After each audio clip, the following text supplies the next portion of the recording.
Мільярды долараў ідуць у бюджэт Беларусі. Вы адчуваеце, як разбагацелі? А можа, наадварот, збяднелі? Тады дзе вашыя грошы? Схема заўсёды аднолькавая. Спачатку фанфары, потым крэдыты, пасля правал, за які плацяць звычайныя беларусы. Менавіта так здарылася з самым амбітным праектам Беларусі, які ператварыўся ў велізарную дзірку для бюджэту, што самае кепскае для нашага з вами. Вот это наше будущее. В космос мы слетаем без проблем. А вот это создать, это чудо. І сапраўды цуд. У Беларусі дзеяць завод будучыні. Вялікі, дарагі, тэхналагічна складаны і вельмі амбіцыйны. БНБК меўся ператварыць звычайнае беларускае зерне ў валютны высокатэхналагічны прадукт. Ён павінен прыносіць краіне мільярды долараў. Але вы заўважылі, што ўсё, да чаго дакранаецца Лукашенка, чакае правал. Беларуская нацыянальная біятэхналагічная карпарацыя не толькі не прыносіць прыбытку, з кішэняў беларусаў на яе ўтрыманне цягнуць грошы. В уставный фонд предприятия внесли бюджетные средства в размере 226 миллионов рублей. Яшчэ 600 мільёнаў долараў пазычылі ў кітайцаў. І іх цяпер будуць вяртаць звычайныя беларусы. Спасибо большое за эту колоссальную помощь и поддержку. Кітай умее сябраваць, дакладней зарабляць на сябрах. Для беларусаў яшчэ невядома, калі гэты завод акупіцца. А вось кітайцы ўжо зарабілі на будаўніцтве, пастаўках абсталявання, тэхналагічным суправаджэнні і будуць зарабляць далей на вяртанні крэдытаў, натуральна з адсоткамі. Денег в бюджете нет и не будет. Лукашенко чакаў мільярдных прыбыткаў, а замест гэтага БНБК сёлета мусіць плаціць кітайцам каля 80 мільёнаў долараў плацяжу па крэдыце. І ў наступныя гады таксама. Что в этой ситуации делает руководство? Идет привычным путем, с протянутой рукой за дополнительной государственной поддержкой. Летась з працягнутай рукой хадзіў першы гендырэктар карпорацыі. Меня зовут Даниил Урицкий. Я генеральный директор Белорусской национальной биотехнологической корпорации. Здесь мы создаем новую биотехнологическую отрасль нашей страны. Але год таму ён пакінуў прадпрыемства са скандалам. Абразіўся, што яму урэзалі заробак.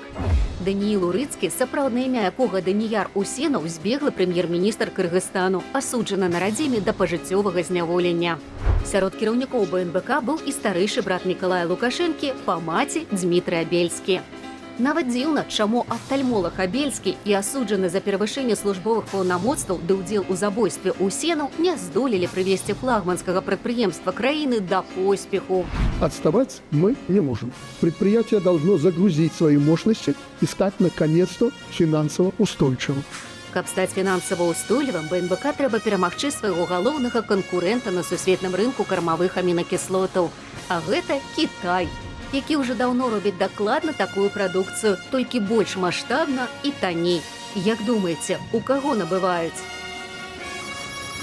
У жніўні дзень народзінаў будуць адзначаць не толькі сам Лукашенка, ягоны сын Коля, але і БНБК.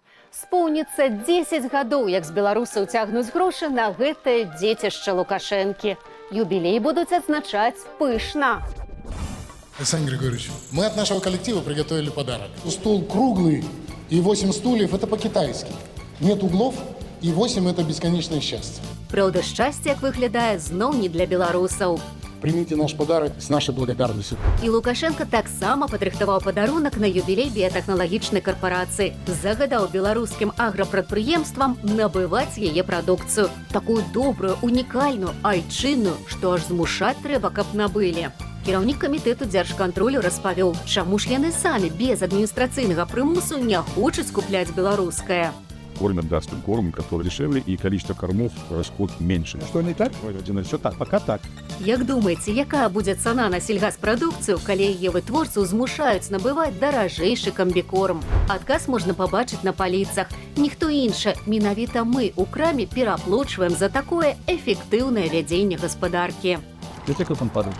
То есть время у рыбы съесть, есть, да? А калі зазірнуць глыбей, то не такое можна пабачыць.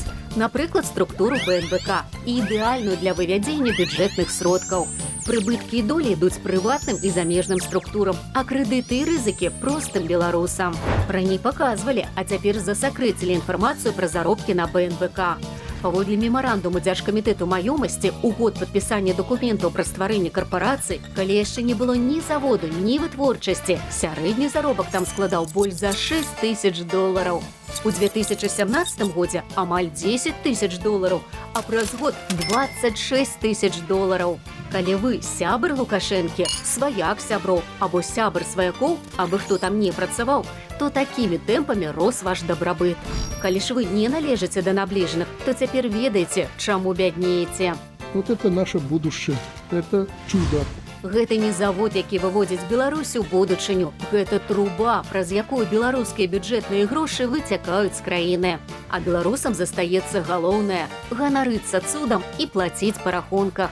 А яшчэ любавацца адкідамі і дыхаць смуродам ад дзейнасці такой карпорацыі.